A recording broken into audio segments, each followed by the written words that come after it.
এবং আমরা আজকে ক্লাস আমরা শুরু করছি। আমরা ভ্যারাইটিস অফ হোমিওপ্যাথি করছি।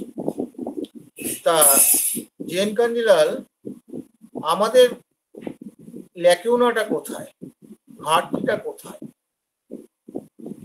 এই জায়গাগুলো কিন্তু জেন কাঞ্জিলাল উল্লেখ করেছেন এবং সেইটার উপর ভিত্তি করে তার কথা প্লাস আমি আমার শিক্ষকদের কথা প্লাস আমার এই 40 বছর যাবৎ যে প্র্যাকটিস করছি তার থেকে কিছু অভিজ্ঞতা সংগ্রহ করে আমি আমার বক্তব্য শুরু করছি। এবং একটা কথা জিজ্ঞেস করব, হ্যাঁ বলুন। আপনার মোবাইলের সামনে কি কোনো ফ্যান চলতেছে? হ্যাঁ হ্যাঁ হ্যাঁ হ্যাঁ, ফ্যানটা তাহলে বন্ধ করে দিচ্ছি। না না, ফ্যান বন্ধ করার দরকার নাই, জাস্ট একটু ঘুরায় দিয়েন, কোনো টেবিল ফ্যান হলে ঘুরায় দিয়েন। আচ্ছা, উপরে ফ্যানটা চালু করে দিচ্ছি। না, উপরের ফ্যান, টেবিল ফ্যানটা সরাসরি বাতাসে শব্দ। না না, আগে হোমিওপ্যাথি তারপরে অন্য কিছু। আচ্ছা তাহলে সরাসরি একটু ঘুরায় দিলেই হতো আর কি।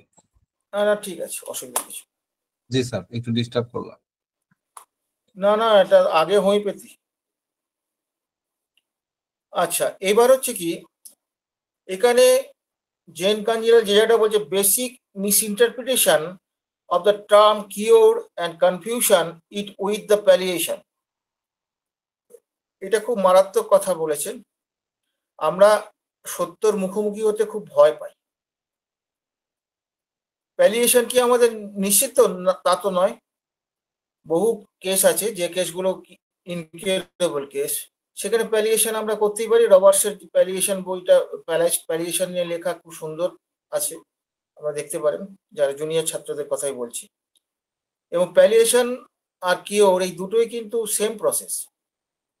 ওই প্যালিয়েশনের জন্য আমাকে এটা ওটা ওই খুঁটি দিতে হবে, এখানে খুঁটি দিতে হবে, ওখানে খুঁটি দিতে হবে, আধুনিকতার নাম করে। এই খুঁটি দেওয়া বন্ধ করতে হবে। এই খুঁটি দেওয়াটা যদি বন্ধ না করে তাহলে মহা মুশকিল হয়ে যাবে। এবং আমি আগেও বলেছি, এখনো বলছি, এক থেকে সব সৃষ্টি। এর আগে আমি ব্যাখ্যা করেছি, আজকে সেখানে যাচ্ছি না। এবং আমরা চিকিৎসা করতে গিয়ে কোথায় প্যালিয়েশন করে ফেলছি, কোথায় সাপ্রেশন করে ফেলছি, সেটা কিন্তু বোঝার দক্ষতা যদি না থাকে তাহলে সমূহ বিপদ। এটা মনে রাখবেন, হোমিওপ্যাথিতে সাপ্রেশন, বিশেষ করে হায়ার পোটেন্সিতে suppression, this is very dangerous. শুধু ডেঞ্জারাস নয়, এটা যে কোনো প্যাথির থেকে হার্মফুল, কারণ আরো ভাইটাল অর্গানকে প্রোন টু ডিজিজ করে দেবে, ডিজিজে প্রবণতা সৃষ্টি করবে। তাহলে কি হচ্ছে, আরোগ্য বলতে আমরা কি বোঝাই? আরোগ্য কথাটা, কিওর কথাটা কিন্তু অন্য কোনো প্যাথিতে তারাও কিওর বলে। দুটো কিওরের মধ্যে ডেপথের পার্থক্য আছে। দেখুন, হোমিওপ্যাথি বাদ দিয়ে যে চিকিৎসা পদ্ধতি সব আছে, তারা কি করে, ডিজিজ প্রোডাক্টের উপর কাজ করে। ডিজিজ প্রোডাক্ট মানে কি? রোগের ফলে যে প্রোডাক্টটা তৈরি হলো সেটাকে কমিয়ে দেওয়া। যেমন ধরুন আপনার সুগার হয়েছে, আপনার ট্যাবলেট দেওয়া হলো বা ওষুধ দেওয়া হলো, সুগারটা কমে গেল, টেস্ট করে দেখুন সুগারটা কমে গেছে। আপনি খেটে খুঁটে আপনি একটা ন্যাট্রামিও দিলেন, আপনি কিন্তু দেখাতে পারবেন না যে সুগারটা কমে গেছে। এটা খুব রেয়ার ক্ষেত্রে, হয়তো খুব সিমিলিমাম হলে হতেও পারে। আবার সিমিলিমাম হলে সুগার বেড়ে যায়, সেটাও দেখেছি, পেশেন্ট ভালো থাকে। 400-এর উপর সুগার বেড়ে গেছে, পেশেন্ট ইজ বেটার। কপাল ভালো, তার বাড়ির যে কেউ তার আর কি অপেক্ষা করতে বলেছে, সেই জন্য রুগীটাকে সারাতে পেরেছি। তো ফলে ব্যাপারটা হচ্ছে কি, এই যে কি বাড়ছে, রোগ বাড়ছে না রুগীর সিমটম বাড়ছে, হোমিওপ্যাথিক অ্যাগ্রাভেশন না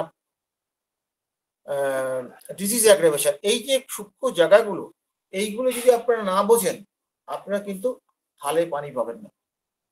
একদম সত্যি কথা। তাহলে কি হচ্ছে এখানে, এটা কিওর বলতে কি, তার এই প্রোডাক্টটা সরিয়ে দিচ্ছে, কিন্তু আমরা তো ওটা বলতে পারছি না। প্রোডাক্টটা সরিয়ে দেয়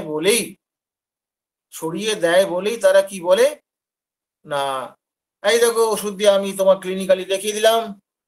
ওই ফাঁদে কিন্তু আমরাও পা দিচ্ছি।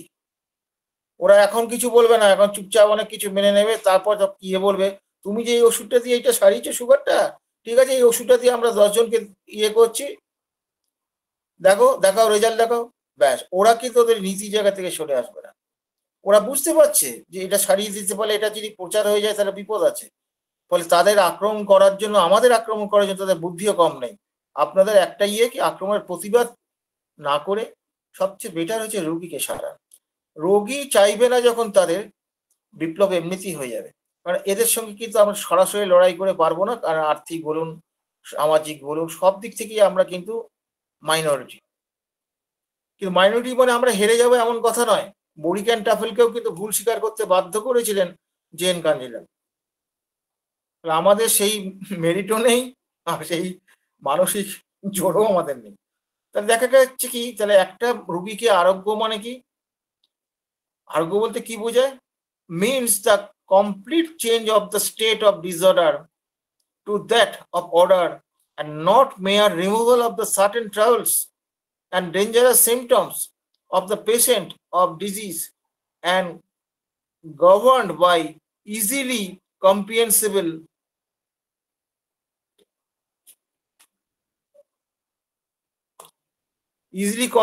principle আছে, easily comprehensible principles, that is law of nature. It signifies total and permanent removal of the symptom. এখন এই কথাটা বলে অনেকেই বলে আপনারা কটা কিওর করতে পারেন, এই প্রশ্ন আসবে। এটা বর্তমান যুগে, আমার প্রথম লাইফে আমি যখন অনেক জানতাম তখন আমি অনেক কিওর করতে পেরেছি। এখন তো আমি ভয় পাই, যত দিন যাচ্ছে যে হারে যে টাইপের পেশেন্ট গুলো আমার কাছে পাঠানো হচ্ছে, 3 ঘন্টা 4 ঘন্টা 5 ঘন্টা 6 ঘন্টা লেগে যাচ্ছে তার সিলেকশন করতে। আমি যতক্ষণ না নিশ্চিত হই ওষুধ আমি দিতে চাই না। তাহলে এই যে লাগছে কেন, তাতে কি আমি কি শিক্ষাটা আমার ভুলে গেছি? তা তো নয়, আসলে এত কমপ্লিকেটেড। এবং পেশেন্টের মানসিক কাঠামোটা যদি আমরা কাউন্সিল না করি, পেশেন্টকে আমরা ধরে রাখতে পারবো না। ফলে আমাদের এই জায়গাটাও আমাদের খেয়াল করতে হবে। এই যে আরোগ্য নীতি, এই যে ইজিলি কম্প্রিহেন্সিবল প্রিন্সিপাল, এই জায়গাটাই তো নেই। অন্যান্য বিজ্ঞানে দেখুন তাদের প্রিন্সিপাল আছে, ল আছে, বিভিন্ন রকম আছে। অন্যান্য চিকিৎসা বিজ্ঞানে এটা কোথায় আছে? হোমিওপ্যাথি ছাড়া ল গভর্ন সিস্টেম অফ মেডিসিন, তাও আমরা পাচ্ছি না। তাহলে কি হলো, এই যে আমূল পরিবর্তন, এই আমূল পরিবর্তনের মূল ব্যাপারটা কে পরিবর্তন হয়? পুরো মানুষটা পরিবর্তন হয়। মানুষ বলতে কি, তার উইল অ্যান্ড আন্ডারস্ট্যান্ডিং পরিবর্তন হয়, অ্যাজ ওয়েল অ্যাজ তার ফিজিক্যাল লেভেলে এভরিথিং পরিবর্তন হয়, যদি সেটা রিভার্সিবল স্টেটে থাকে। এই কন্ডিশনটা কিন্তু আমাদের বুঝতে হবে, রিভার্সিবল স্টেট। রিভার্সিবল কি ইরিভার্সিবল, এইগুলো বুঝতে গেলে অ্যালার্ট সাবজেক্ট নলেজ দরকার, এবং পাশাপাশি হোমিওপ্যাথিক নলেজটা দরকার। কারণ ব্যাপারটা হচ্ছে যে সেখানে ডোজ পোটেন্সির ক্ষেত্রে আপনি যদি তার ডাইনামিক স্টেটটা যদি বুঝতে না পারেন, তাহলে আরেক মুশকিল হয়ে যাবে। কারণ আমরা ক্যান্সারের ক্ষেত্রে 30ও দিচ্ছি, 6ও দিচ্ছি, আবার 10ও দিচ্ছি, সেখানেও তো প্যাথোলজিক্যাল চেঞ্জ হয়েছে। মানে বুঝে দিতে হবে কোন জায়গায় দেয়া যাবে, কোন জায়গায় দেয়া যাবে না। তাহলে আমাদের মূল উপায়টা কি? না, একটাই উপায়, অর্গানন সম্মত পথে চলা। অর্গাননে আমরা কি করি, বিভিন্ন সূত্রগুলোকে মনে করার চেষ্টা করি, বা আমাদের কেন্টের মতন বা এই টাইপের যারা মনীষী আছে তাদের ইয়েগুলো, মানে তাদের সূত্রগুলো বা তাদের অবজারভেশন গুলোকে আমরা কপি করতে চাই। এই জায়গাটাকে খুব সাবধান, কিন্তু প্রথমে শুরু করতে হবে এদের খেয়াল করি, এদের কপি করি, আমাদের শুরুটা করতে হবে। কিন্তু আমাদের শিখতে হবে কোথায়? পেশেন্ট ভালো আছে, পেশেন্ট অ্যাজ এ হোল ভালো আছে কিনা, এই জায়গাটা বোঝা কিন্তু ভীষণ জরুরি আজকাল। এই পেশেন্টটা যদি আপনি বুঝতে ইয়ে করেন, আপনি নতুন নতুন অবজারভেশন পাবেন, নতুন নতুন ভাবে আরোগ্যের সূচনা পেয়ে যাবেন। আপনাকে কার উপর নির্ভর করতে পারে, যেগুলো প্রথাগত যে ইয়েগুলো আমাদের যে ল গুলো আছে, সেই ল গুলো অনেক পরে বোঝা যায়, বহু ক্ষেত্রে পরে বোঝা যায়, বিশেষ করে এই কমপ্লিকেটেড যুগে বুঝতেই পারবেন না যে ল এর ফলো করছে কি করছে না। আমি রিসেন্ট একটা ঘটনা বলছি, এগুলো বুঝতে পারবেন। এই সব 8-10 দিন আগে ঘটনা বলছি। একটি মেয়ের কথা বলছি, তার মানে তার প্রেমিকের সঙ্গে ছাড়াছাড়ি হয়ে গেছে, এবং তারপর সে ডিপ্রেশনে চলে গেছে। ডিপ্রেশনে সে ভুগিয়ে বহু চিকিৎসা হয়েছে, খুব একটা সুবিধা কিছু হয়নি, এবং তার চেহারা ছবিতে ভেঙে গেছে। এ নিয়েও আমার পাল্লায় পড়েছে। এবং তার ব্যাপারটা কিরম হচ্ছে, সে কিন্তু ঘুমিয়ে ঘুমিয়ে সেই ছেলেটিকে স্বপ্নে দেখে, তাকে সে কিলচর মারে, তাকে লাথি মারে, তাকে গালাগালি করে, মানে এই ধরনের একটা স্টেজে সে আছে। এবং যেহেতু তার আন্ডারস্ট্যান্ডিংটা এখনো শেষ হয়নি, যার জন্য সে কিন্তু বাইরে বেশি কিছু এগুলো প্রকাশ করে না বা কারো কাছে শেয়ার করে না। এই শেয়ার না করার পেছনে এখানেও একটা ব্যাপার আছে, নিজের মধ্যে হাইড করে রাখার এটা একটা প্রবণতা আছে, সেটা নয় কিন্তু হাইড করে না, মানে বলে কি হবে, নিজের থুতু উপর দিকে চলে নিজের গায়ে পড়বে। এই যে তার যে বক্তব্যের জায়গাটা যেটা এইটা আছে। এবং তাকে ওষুধ দেওয়ার পর কি হলো, ওষুধ দেওয়ার পর সে মাস 2.5-3 বাদে, এই দিন 10 আগে আমি তখনও বুঝতে পারছি না যে তা কোন দিকে যাচ্ছে। আমি চুপ করে বসে আছি, রেকর্ডিং আরো ভালো করে দেখছি, না ঠিকই আছে ওষুধ। আমাকে তখন সে বলছে যে হ্যাঁ আমি স্বপ্নটা তুমি কেমন দেখছো, ওকে তো স্বপ্ন প্রায়ই দেখতে, এখন কি দেখছো? ওই ডাক্তারবাবু হেসে ফেলেছে তখন। এই হাসি 2-2.5 মাসের মধ্যে এই প্রথম হাসি দেখলাম। তখনই বুঝলাম যে দেয়ার ইজ সামথিং ওকে। তখন সে বলছে হ্যাঁ আমি ওকে দেখছি, আমি এখন দেখছি ওকে নিয়ে ঘুরতে যাচ্ছি বা ওকে নিয়ে গল্প করছি, মজা করছি, এইগুলো এখন আমি দেখতে শুরু করেছি। তাহলে এখানে তাহলে ব্যাপারটা কিরকম হলো, এই যে অবজারভেশনটা কি, পেশেন্ট ইজ সিক, পেশেন্ট একটা ডিসঅ্যাপয়েন্টমেন্ট লাভ হয়েছে এবং সে প্রতিদিনই ওই সব ইয়েগুলো দেখছে এবং তার প্রতিশোধ নেওয়া বা তাকে গালাগালি করা, লাথি মারা, এই যে ম্যালিসিয়াস টেন্ডেন্সি যেটা অল দেয়ার কিন্তু সাইকোটিক ইন নেচার। তাহলে এইটা সেন্টার সাইকোটিক নেচারটা তার এখানে চলছে। এইবার কি হলো, স্বপ্নটা চেঞ্জ হলো, স্বপ্নটা চেঞ্জ হলো, স্বপ্নটা তো আমার হাসি দেখার আগেই চেঞ্জ হয়েছে। এই যে স্বপ্নটা চেঞ্জ হলো, এই চেঞ্জ হওয়ার পরে তার কি হলো, কি দেখছি সে, তার সঙ্গে যে আনন্দ ঘন যে সম্পর্ক যে ছিল সেইগুলো সে দেখতে শুরু করেছে, আনন্দময় জিনিসগুলো। দ্যাট মিনস শরীর স্টেটে ফিরতে শুরু করেছে, এলিমিনেটিং অফ সিমটম শুরু হয়ে গেছে সেন্টারে। পরবর্তী অবজারভেশন আমরা দেখবো কেমন আছে, মুখ ফেসিয়াল ইন্ডিয়া যেগুলো হাসিটা দেখে বুঝতে পেলাম, তাও মুখটা এমন কিছু ভালো বোঝা যাচ্ছে না যে বেটার হয়েছে সেরকম বোঝা যাচ্ছে। ফলে বুঝতে পারছেন নাকি কবে ল আসবেন, আপনি খুঁজবেন দূরবীন দিয়ে, ল খুঁজবে রোগীটাকে খুঁজে, রোগীটা খুঁজে রোগী আপনাকে ল রাস্তা দেখিয়ে দেবে। ওই জন্য রোগীকে সময় দিন, রোগীর কথাগুলো ভালো করে লিখুন। আর সিমটম শুধু সংক্ষেপে লিখবেন না, একটা সিমটম ধরুন রুব্রিক করুন, যাই করুন, পেশেন্টের কি কথার উপর ভিত্তি করে রুব্রিক করেছেন সেইটা কিন্তু ভালো করে লিখবেন, কারণ আমরা কেউ কিন্তু পারফেক্ট নয়, আমাদের সকলের চেষ্টা পারফেক্ট হবার। আর হোমিওপ্যাথিতে 100% পারফেক্ট হওয়ার মতো যোগ্যতা অন্তত আমার নেই, কারণ হোমিওপ্যাথি অনেক উচ্চাঙ্গের চিকিৎসা পদ্ধতি। প্যালিয়েশনের জায়গাটা যেটা আছে, প্যালিয়েশন কোন ক্ষেত্রে, যে ক্ষেত্রে ইরিভার্সিবল প্যাথোলজি, সেখানে কোনো রকম কিছু নেই, যেমন একটা ক্যান্সারের লাস্ট স্টেজ দেখছে, প্রচন্ড সিমটোম্যাটোলজি ভালো নেই, প্রচন্ড একটা কষ্ট আছে, ভয়ঙ্কর কষ্ট, তখন ওই কষ্টটাকে রিলিভ করতে হবে। কিওর করতে গেলে কিন্তু কোনো একটা কষ্টকে জোর করে যদি রিলিভ করে দেন, তাহলে সিগন্যাল কেটে গেল। কিন্তু আপনি গাড়ি চলছেন, রাস্তায় গাড়ি চলছে, যদি আপনার ট্রাফিক সিগন্যালটা যদি ঠিক না থাকে, আপনার কি অবস্থা হবে, আপনি অ্যাক্সিডেন্ট অবশ্যই করবেন। এবং আমরা কিন্তু এই অ্যাক্সিডেন্ট গুলো করে ফেলি কেন, পেশেন্ট ওই যে বলছে, পেশেন্ট ওই ডাক্তারবাবু আগে এইটা কমান তারপর অন্যগুলো কমাবেন, মানে পেশেন্টের দ্বারা পরিচালিত হওয়া, নির্দেশিত হওয়া, এইটাও কিন্তু একটা আপনার ভুল পথে যাওয়ার বা আপনি ভুল চিকিৎসক হবার পথে একটা বিশাল ফ্যাক্টর। ডক্টর কেসি দাস এই কথাটা বলছে, অলওয়েজ ইন কমান্ডিং নেচার। যদি তুমি কমান্ডিং নেচারে তুমি না থাকো, কমান্ডিং এর মধ্যে ইগো প্রকাশ পাবে না, কিন্তু ইগো নয়, একটা মঙ্গলদায়ক অনুভূতি থাকবে পেশেন্টের মধ্যে। এই জায়গাটা কিন্তু আপনার চরিত্র বদল, দ্যাট মিনস মিউটেশন করতে হয়। শুধুমাত্র আমি পণ্ডিত হলাম, অনেক কিছু জানলাম, তা তো নয়, আমাদের কিন্তু নিজেদের চরিত্রটা বদল করতে হবে। যার জন্য আমি বলি হোমিওপ্যাথি একটা চিকিৎসা ব্যবস্থা শুধু নয়, এটা একটা নতুন জীবনশৈলী, যে জীবনশৈলী আপনাকে উন্নত করবে, শুধু তাই নয়, আপনার পরবর্তী প্রজন্মও কিন্তু দিশা দেখাবে এবং ফিল্টার হয়ে সব জন্মগ্রহণ করবে। ফিল্টার, আমার কাছে প্রচুর পেশেন্ট আছে যাদের আমি বিফোর ম্যারেজ থেকে তাদের চিকিৎসা করছি এবং তাদের সেই বাচ্চা কাচ্চাগুলো অসাধারণ ভালো আছে। এটা করলে একটা বলবেন যে আর্থিকভাবে লোকসান, হ্যাঁ আর্থিকভাবে লোকসান তো অবশ্যই হয়, এটা তো আসে না চট করে, কিন্তু এটা কথা নয়। অর্থটা প্রয়োজন, কিন্তু অর্থের দ্বারা পরিচালিত হওয়াটা ঠিক নয়। এই যে নীতিবাক্যগুলো, আমি এটা ধর্ম কথা বলছি না, অ্যানিম্যালের লাইফটা দেখুন, আপনি যতক্ষণ ঠিক প্রকৃতির নিয়মে চলবেন, মানে নিয়ম নীতি মেনে যতক্ষণ চলবেন, ততক্ষণ কিন্তু আপনার কিচ্ছু হবে না। আমরা কিরকম জানেন তো, আমার একটা ঘটনা আমার মনে পড়ছে। আমার এক পেশেন্ট, উনি ইংল্যান্ডে থাকেন, বেশ কয়েক বছর আগে কথা বলছি। উনি একটা একটা জায়গায় নেমন্তন্নে গেছে, সে গ্রামের বাড়িতে আসছে, সেখান থেকে তার মোটরসাইকেলটা খারাপ হয়ে যেতে তাকে সাইকেল দিয়ে দিয়েছে, সাইকেল করে আসছে। তা তার সঙ্গে আরেকজন ইংরেজও আছে। তো মাঝ রাস্তায় এসে দেখছে, তখন মাঝরাত্রি তো, দেখছে সিগন্যালটা লাল হয়ে গেছে।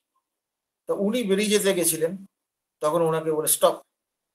উনি বেরিয়ে গেলেন না, সিগন্যালটা হলো, তারপর সে চলে গেল। এই যে দিস ফ্যাক্টর, তারা এই ডিসিপ্লিনটাকে মেনটেন করে, আমরা কেন করলাম না? Why not? সেই পেশেন্টটা কি, তার এই গল্পটা আমাকে কিন্তু ভীষণভাবে ইমপ্রেস করেছিল। শুধুমাত্র নীতিবাক্যের কথা নয়, পেশেন্ট ইজ সাইকোটিক। সুযোগ পেলে সে নীতিহীন কাজ করতে করবে, যদি কেউ তাকে বাধা না দেয় বা তার কোনো রকম অসুবিধা না। তাহলে বোঝা যাচ্ছে এই যে আপনি কেমন সৎ।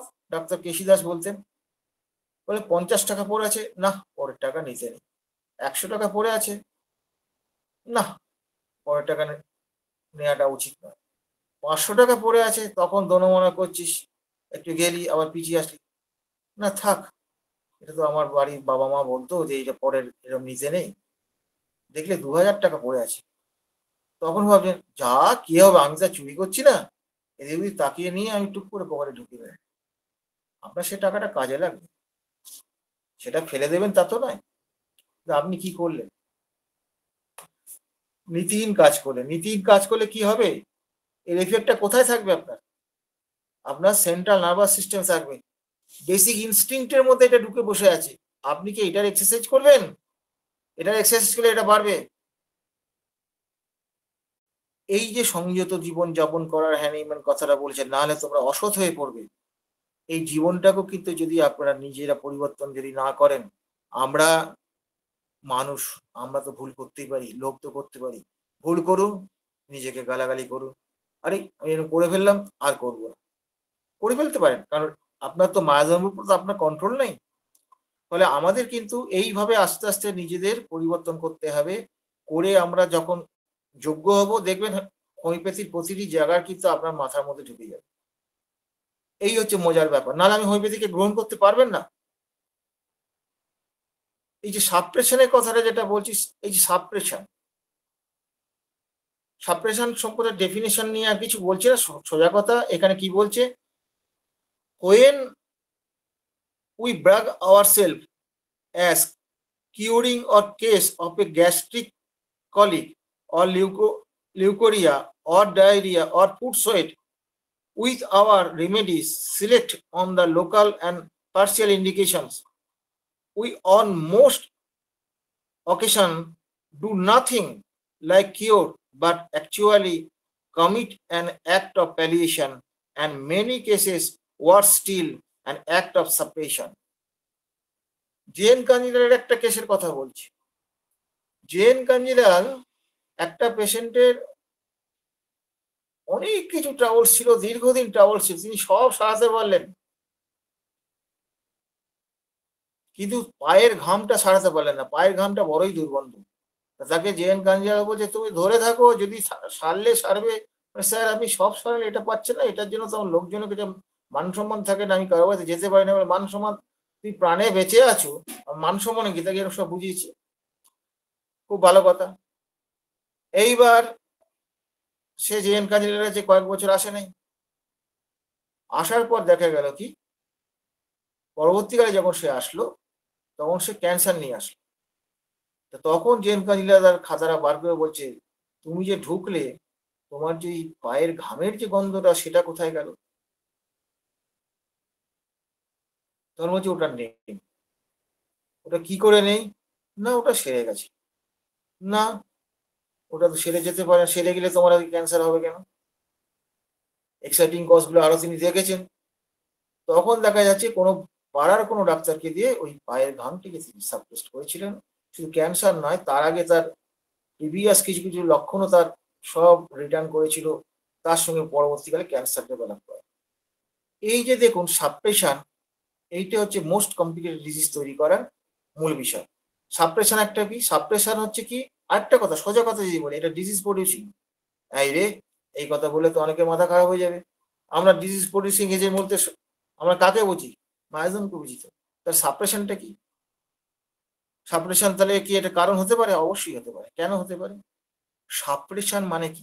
যখন ফিজিওলজিক্যাল প্রসেস যেটা চলছে, সেই সাপ্রেশনটা মেডিসিনের দ্বারাই হোক বা ন্যাচারাল ভাবেই হোক, হ্যাঁ, বা জায়গা পরিবর্তন বিভিন্ন কারণে হতে পারে। মেডিসিন ছাড়া অনেক কিছু কারণে হতে পারে।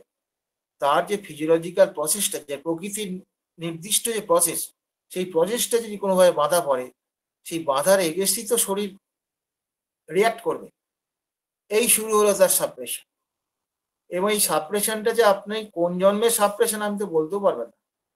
আমরা যে পেশেন্টটাকে যাকে দেখছি, আমরা ক্রনিক কেসিতে বেশি আমরা দেখি, এই সাপ্রেশনটা যে কত যুগের সাপ্রেশন আমি ক্যালকুলেশনও করতে পারবো না। ফলে বর্তমান যুগে আমরা আর নতুন করে সাপ্রেশন কেন করব? এটা আমাদের ভাবনার বিষয়। ফলে এই সাপ্রেশন গুলো এইগুলো ভালো করে বুঝতে হবে। সাপ্রেশন বুঝতে পারবেন যখন ফলো আপটা আপনি ধরতে পারবেন।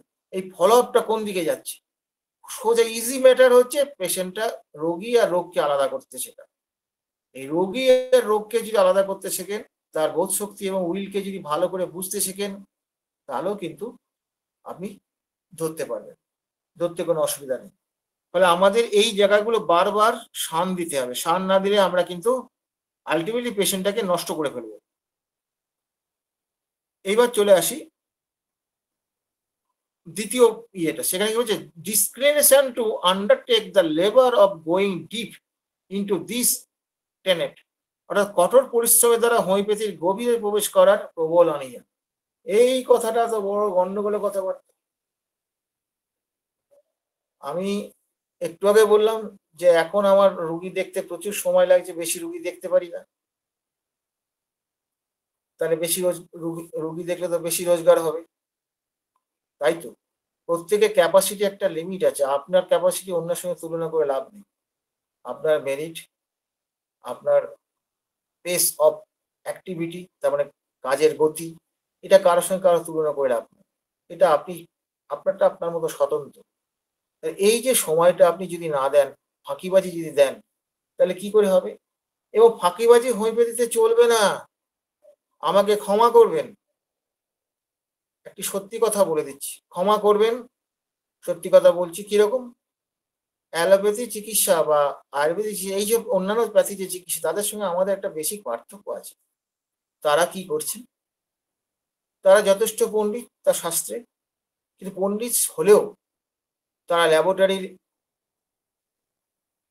ডায়াগনোসিসের উপর নির্ভরশীল। যদি সেখানে ভুল হয়, তিনি ভুল করবেন। আর ধরে নিলাম যে ল্যাবরেটরি ঠিক দিয়েছে, ল্যাবরেটরি ডায়াগনোসিসের উপর তিনি ভিত্তি করে চিকিৎসা করছেন, আর রিপ্রেজেন্টেটিভ তাকে কিন্তু ওষুধগুলো বুঝিয়ে দিয়ে গেছে। তার কাজটা কি? মেন কাজটা হচ্ছে স্পেলিংটা ঠিক করে লিখে দেওয়া। এই স্পেলিংটা লিখে দিলেই তিনি ভিজিট পাচ্ছেন। সেখানে ভিজিট দিতে সাধারণ লোকের কোনো অনীহা নেই, সেখানে দিয়ে গদগদ ভাব। আর হোমিওপ্যাথি ডাক্তারের কাছে গেলে পরেই পকেট ফুটো। এটা আমার কথা নয়, ডক্টর পেশিধর এই কথাটা বলতেন। মাঝে মাঝে বলতেন, দেখবি পকেটটা ফুটো কিনা, এরকম মজা করে বলতেন। এটা আসলে তিনি আক্ষেপ করে বলতেন। তাহলে দেখুন, এই যে তাদের যেহেতু ডিজিজ প্রোডাক্টের উপর তাদের ওষুধ, সেই জন্য ওই প্রোডাক্টটা, এই রোগের এই প্রোডাক্ট, এই রোগের কি কি ওষুধ লাগবে সেটা তারা শিখিয়ে দিয়ে গেল, তার বানানটা লিখে দিলে হয়ে গেল। তা আমরা তো সেটা করতে পারবো না। আমাদের কি করতে হবে? নিজেদের কেস টেকিং করতে হবে, অ্যানালাইসিস করতে হবে, তারপর ইভালুয়েশন করতে হবে, তারপর ডোজ আপনাকে সিলেকশন করতে হবে, পোটেন্সি সিলেকশন করতে হবে, সেইখানে আপনাকে তার প্যাথোলজিক্যাল কন্ডিশন গুলো আপনাকে ভাবতে হবে, ডায়াগনোসিস করতে হবে, ডিজিজ স্টেট বুঝতে হবে, ডাইনামিক স্টেট বুঝতে হবে। মনে রাখবেন, ডিজিজ স্টেটের থেকে ডাইনামিক স্টেটটা কিন্তু আরো বেশি গুরুত্বপূর্ণ। It is very very important factor.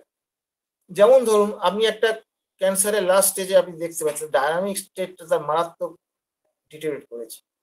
সেখানে যদি ভুল করে আপনি পোটেন্সি বেশি দিয়ে ফেলেন, পেশেন্টটি মারা যাবে। হয় মারা যাবে। এখানে একটু বিজ্ঞানের সাহায্য নেই আমরা। আপনি যে মাটির উপর দাঁড়িয়ে আছেন, আপনি যেভাবে মাটির উপর ক্রিয়া করছেন, মাটিও ঠিক বিপরীতভাবে আপনার উপর সমান প্রতিক্রিয়া করছে। সেই জন্য আপনি দাঁড়িয়ে আছেন। কিন্তু আপনি কাদাতে গেলে ফেলে দাঁড়াতে পারবেন না, বা পায়ের গোড়ালিতে ঢুকে যাবে। আর যদি পুরোনো পুকুরে যান আপনি, সেখানে গেলে দেখা যাবে না হাঁটু পর্যন্ত ঢুকে গেছে। আর ভুল করেও সমুদ্রে চোরাবালিতে যাবেন না, মাথা পর্যন্ত ঢুকে যাবে, আপনি শেষ।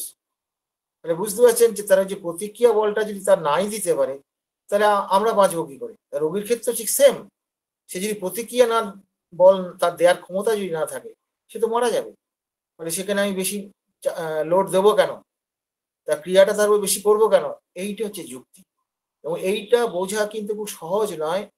এইটা কিন্তু বুঝতে গেলে পরে আপনাকে এই জায়গাটা নলেজ গুলোকে ঠিক করতে হবে।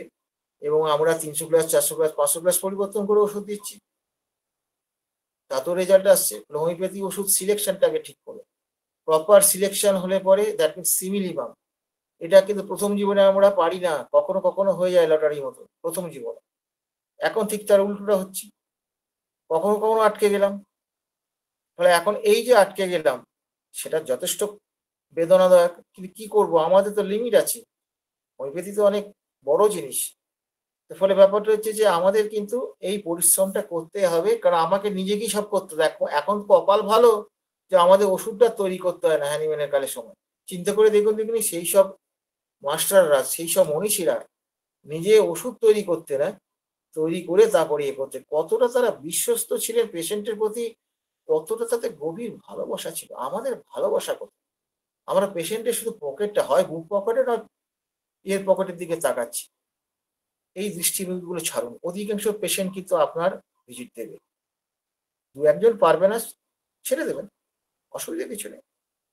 পয়সার খরচা হয় আপনার, এটা আর ভেঙে বললাম না, ভেঙে না বলাই ভালো। এবার হচ্ছে এরপরে যেটা আসছে, lack of patience and preservation of perseverance required in application of these tenets of practice, being goaded by time fetish and money fetish, the basic motive force of the present day society. এই একটু আগে আমি যে কথাগুলো বললাম তার ব্যাকগ্রাউন্ডটা আমি আগেই বলেছি, আমি এইটা আছে বলেই বলেছি।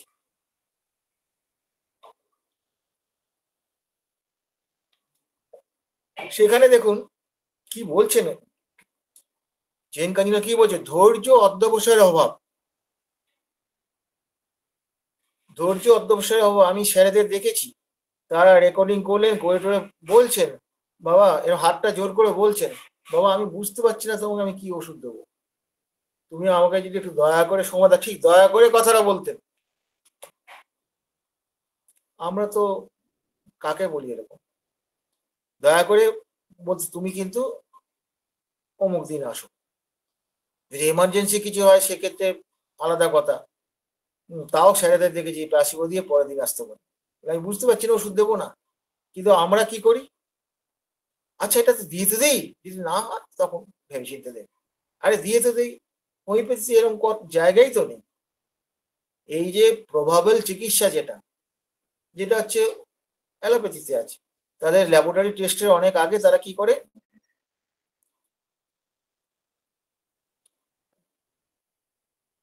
ল্যাবরেটরি টেস্টের আগে কি করে তারা ওই একটা প্রেসক্রিপশন করে। এই যে প্রেসক্রিপশন করে তার তো বেসিক কিছু নেই, যদিও তারা বিজ্ঞান ভিত্তিক বলছেন, তারা বেসিকটা কোথায় তাদের, সেটা তো প্রিন্সিপাল কিছু নেই।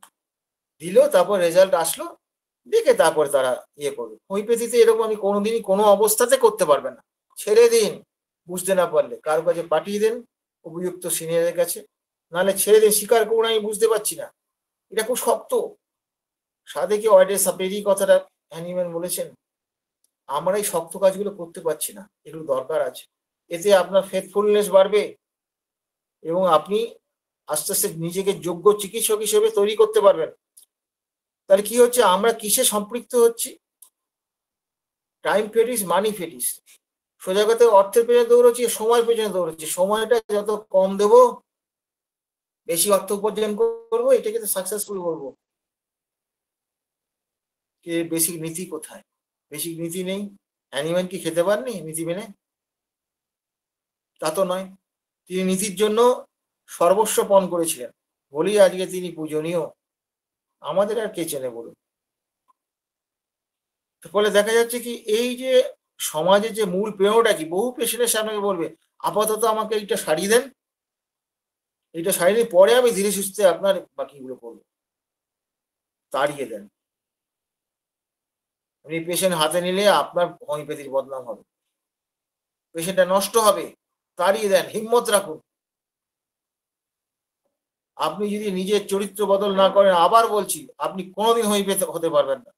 হোমিওপ্যাথ হতে গেলে এই জায়গাটা অনুশীলন করতে, ওই জন্যই তো বলেছি না, এটা একটা আধুনিক জীবনশৈলী, যে জীবনশৈলী আপনাকে সবসময় আলো দেখাবে, কখনোই বিপথে চালিত করবে না। তাহলে এই যে আমরা যখন ধৈর্যহীন হলে কি হবে? আচ্ছা এটা দিয়ে দেখি, ওটা দিয়ে দেখি, আচ্ছা এটা হবে না ওটা হবে, আমরা স্থির হতে পারছি না। ফলে আমরা কি করব? ভুল করব, প্রেসক্রিপশন ভুল হয়ে যাবে।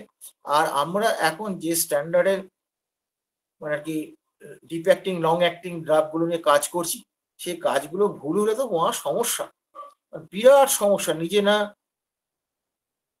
সতর্ক হলে কিন্তু আমরা পেশেন্টটাকে শেষ করে দেবো বা নষ্ট করে ফেলবো। এইবার আসা যাক, আমরা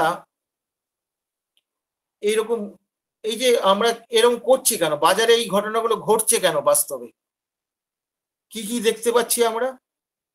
কি হচ্ছে আমাদের প্রধান বিচ্যুতিটা কি? অর্গাননকে সম্পূর্ণ অস্বীকার করে ওষুধ প্রয়োগ, আর অর্গাননকে আংশিক অস্বীকার করে ওষুধ প্রয়োগ। তাহলে অর্গাননকে অস্বীকার করে ওষুধ প্রয়োগ, এটা মানেটা কি দাঁড়ালো? তারপরে আমি পণ্ডিত, তাহলে আমাকে তো পদ্ধতি আবিষ্কার করতে হবে। পদ্ধতি খাবে কে? তার জন্য আমাকে দলবল তৈরি করতে হবে। এই তো ব্যাপারটা। তো তার জন্য আমার দরকার কি? মাইক বন্ধ হয়ে গেছে। তার জন্য নিরেট মাথা কিছু দরকার, বিশেষ করে জুনিয়র ছেলে যারা এখনো বোঝে না ব্যাপারটা, তাদের টার্গেট করা।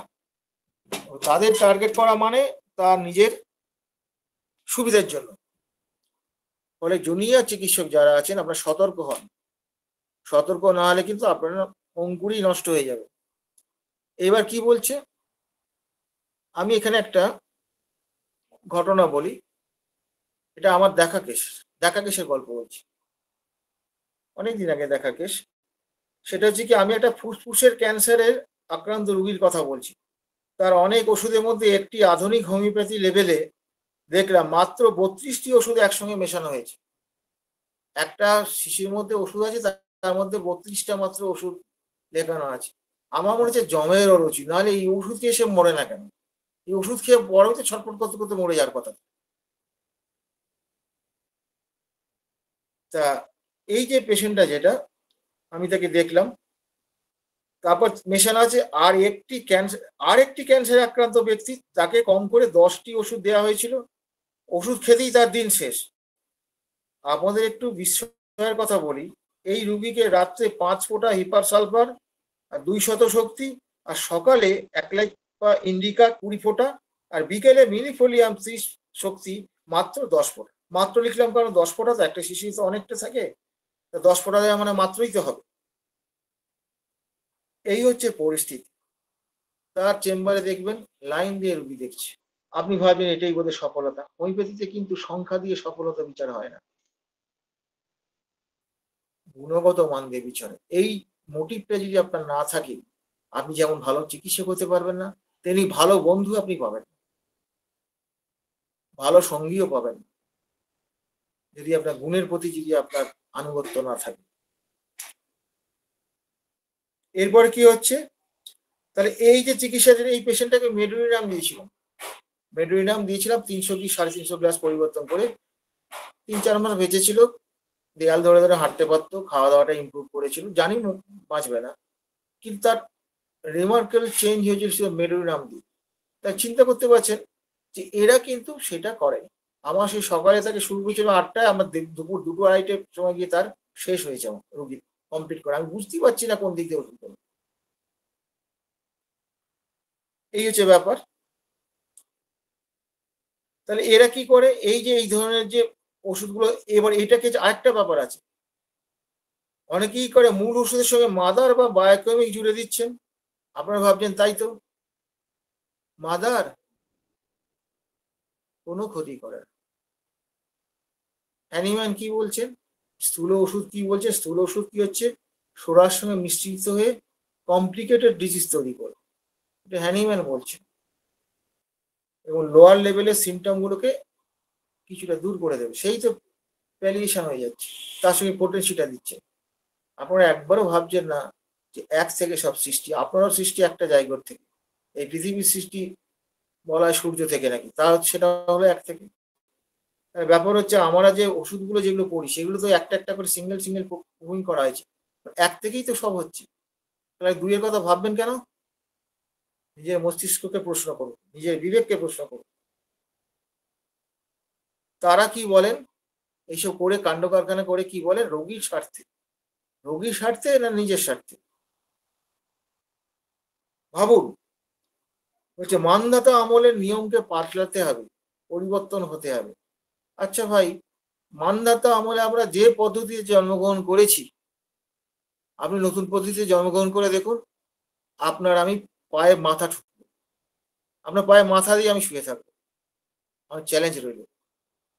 সব কিছুকে পরিবর্তন করতে চাইবেন না, নিজের বাবাকে পরিবর্তন করতে হবে, নিজের মাকে পরিবর্তন করতে পারবেন। কিছু জিনিস আছে অপরিবর্তনীয়, তাকে পরিবর্তন করা যায় না। পরিবর্তন যেখানে সেখানে করতে যাবেন না, সেখানেও যুক্তি থাকবে। এবং এই যে ডাক্তাররা, এই ডাক্তার কি বুদ্ধি দেয়, তোমার চেম্বারটা খুব সাজানো গোছানো হবে, ভালো সাজানো গোছানো হবে, তাতে সুন্দরী যদি গাড়ি থাকে আরো ভালো হয়, এয়ার কন্ডিশন যদি হয় আরো ভালো হয়, সাজানো গোছানো গাড়ি করে যদি ওখানে বসেন, হ্যাঁ সেটা আকৃষ্ট হয়ে আপনার কাছে আসবে, আপনার রোগী হবে, সবই ঠিক আছে। কথা হচ্ছে আপনি কজনের সর্বনাশ করছেন, কজনের সেটা আগে ভেবে দেখুন। সেটা তো হচ্ছে না। আমি এমনও দেখেছি, আমার জীবনে একটা ব্যর্থতার কথা বলি, আমি আজও পর্যন্ত সেটা করতে পারি। সেটা হচ্ছে কি, এই যে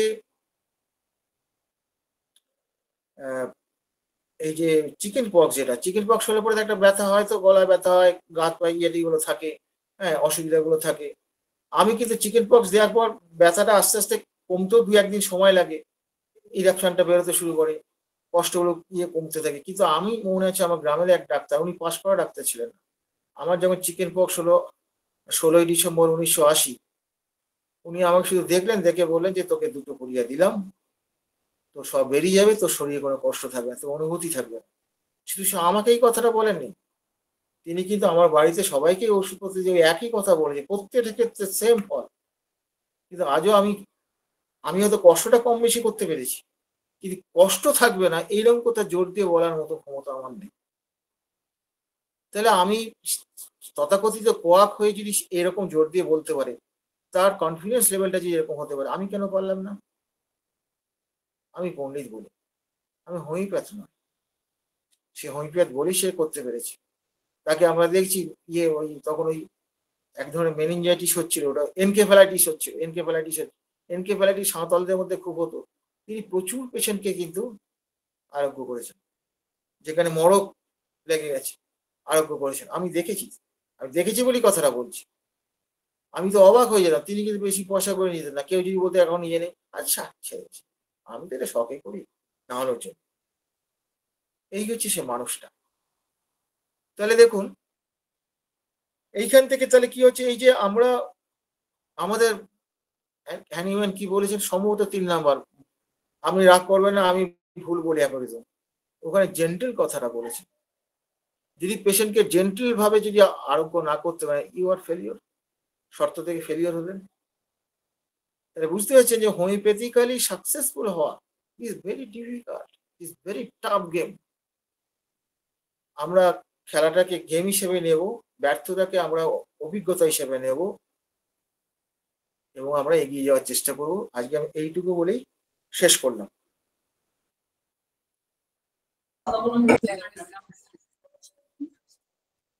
থ্যাংক ইউ স্যার,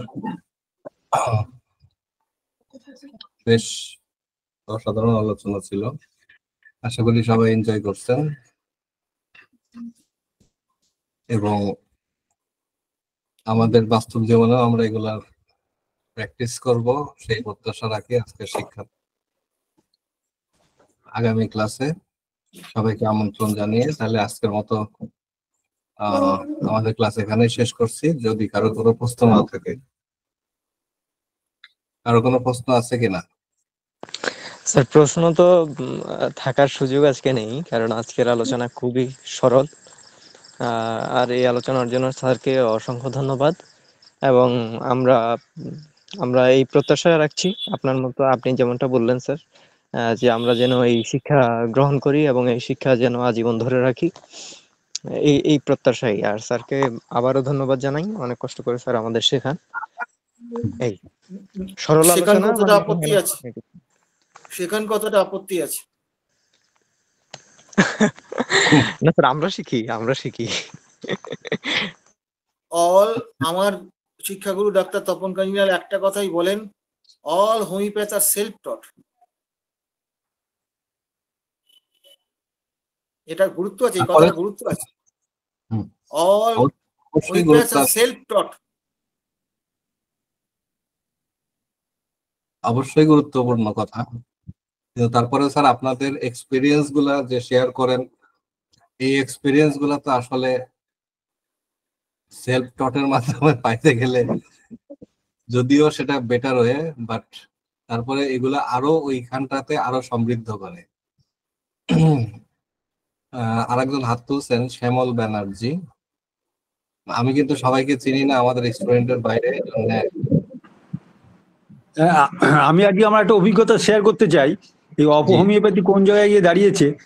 আমার একজন আজকে রুগী আসলেন, এসে বললেন তার বন্ধু রেলের গার্ড একজনা, সে কোথা থেকে হোমিওপ্যাথি ওষুধ খেয়েছে, খাওয়ার পরে এবার তার যখন পরীক্ষা হয়েছে, পরীক্ষায় দেখা গেছে তার অ্যালকোহলের মাত্রা বেশি এবং তাকে সাসপেন্ড করে দিয়েছে। হোমিওপ্যাথি ওষুধ তখন হয় তাকে মাদার টিংচার বা এমন অ্যালকোহল দেওয়া হয়েছে যেটা দেওয়ার দরকার হয় না, এবং সে রক্তে অ্যালকোহলের মাত্রা বেশি হয়, সে দুদিন না 3 দিনের জন্য সাসপেন্ড হয়ে গেছে। এবার এটা প্রচার হবে কি যে হোমিওপ্যাথি ওষুধ খেলে অ্যালকোহলের মাত্রা বেড়ে যায়, এবং সে তার কর্মস্থলে একটা বিড়ম্বনার মধ্যে পড়েছে। তা সাধারণত কি দেখা যায়, মাদার টিংচার বা অ্যালকোহল খালে, এমনিতে অ্যালকোহল খালে ঘুম একটু ভালো হয়, তারপরে খিদে টিদে বাড়ে, একটু মন মেজাজ ফুরফুরে লাগে নেশার মতো। এতে কাজের কাজ তো কিছু হয় না। আমাদের বায়োমেডিক চিকিৎসা বা আমাদের যে চিকিৎসার উদ্দেশ্য যে সিকনেসকে দূর করা, তার তো কিছুই হয় না। কিন্তু এই অপহোমিওপ্যাথির ফলে হোমিওপ্যাথির তো দুর্নামই হচ্ছে। হ্যাঁ, অবশ্যই অপহোমিওপ্যাথি তো হোমিওপ্যাথিকে ধ্বংস করে ফেলতেছে। মানে এটাকে, মানে এটা পয়জন, এটা হোমিওপ্যাথদের জন্য একটা মারাত্মক, এটাকে কি বলবো, এটা মরক। ঠিক আছে, এইটা দূর করার জন্য আসলে আমাদের সঠিক শিক্ষায়, যে আপনাদের মাধ্যমে আমরা যে সঠিক শিক্ষাগুলা পাচ্ছি, এক্সপেরিয়েন্স গুলা পাচ্ছি, এইগুলাই আমাদের কাজে লাগবে। আমাদের স্টুডেন্টরা আশা করি এইগুলাই আপনাদের কাছ থেকে শিখবে, কারণ আপনারা বাস্তব অভিজ্ঞতাতে, এবং যেহেতু আপনাদের মানে পথটা সঠিক ছিল, সেহেতু আপনাদের এই শিক্ষাগুলোকে আমরা খুব সহজেই কাজে লাগাতে পারবো। এর জন্য আমাদের নিজেদের হয়তো একটু পরিশ্রম বাঁচবে। ঠিক আছে, ধন্যবাদ আপনাকেও, একটা সুন্দর বিষয় উপস্থাপন করলেন। অনেক সময় দেখা যাচ্ছে প্লাসিবো দিতে যেও পুরো অ্যালকোহল দিয়ে দিতে পারে। যাই হোক, আর কারো কোনো প্রশ্ন থাকলে একটু বলতে পারেন।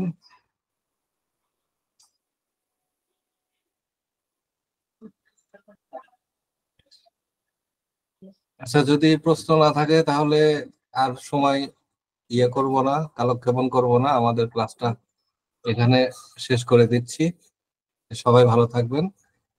স্যারকে অসংখ্য ধন্যবাদ চমৎকার একটা ক্লাস উপহার দেওয়ার জন্য, এবং যারা উপস্থিত হয়েছেন সবাইকে ধন্যবাদ আমাদের ক্লাসে পার্টিসিপেট করার জন্য। আপনাদের অংশগ্রহণ ক্লাসকে প্রাণবন্ত করে। আমরা আশা করব পরবর্তী ক্লাসেও আপনারা অংশগ্রহণ করবেন। সবাই ভালো থাকবেন। সবাইকে নববর্ষের শুভেচ্ছা থাকলো, বাংলা নববর্ষের শুভেচ্ছা, এবং হোমিও ডাইজেস্টের পক্ষ থেকে শুভেচ্ছা দিয়ে রাখলাম সবাইকে। জি স্যার, জি স্যার, সবাইকে শুভরাত্রি জানিয়ে আমি বিদায় নিচ্ছি। সবাই ভালো থাকুন, সুস্থ থাকুন। জি শুভরাত্রি। শুভরাত্রি স্যার। শুভরাত্রি। জি শুভরাত্রি।